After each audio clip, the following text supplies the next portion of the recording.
Yes, we are still here, Sulla, and I heard Devin and Derek talking about the winds. The winds are definitely picking up here. We are in one of the most coastal portions of South Louisiana. We are here just on the other side of the flood wall in Cocodrie. We are less than 5 miles away from the Gulf of Mexico. Earlier today, we were in Cocodrie, 4/10 of a mile away from the Gulf, as people with a lot of the homes, fishing camps in here were evacuating because there is a mandatory evacuation in the coastal parts of Terrebonne Parish. I'm going to step out of the way, and our photographer Lawrence is going to get a good shot of this flood wall. 19 years ago, following Hurricane Katrina, Terrebonne Parish invested as much, if not more, than many parishes in South Louisiana to protect themselves. This flood wall here at Cocodrie is one of those investments, and we have been here a lot in recent years. 3 times in 2020, Laura, Marco, Delta,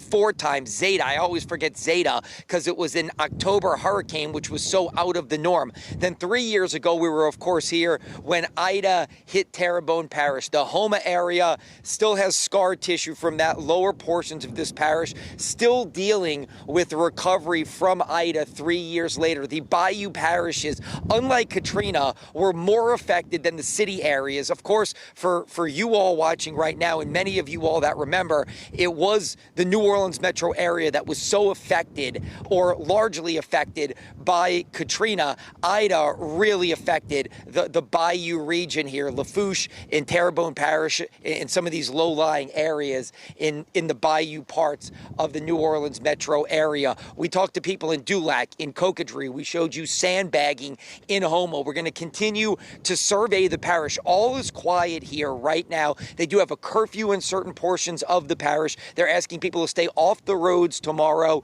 Their leadership is working right now to make sure that they are prepared. Even though this storm may not be the big monster category 3, 4, 5, we all know that they can pick up steam. We all know that they can affect certain areas in certain different ways. So everyone who lives in this area knows how to prepare, knows how to react, and is doing so right now.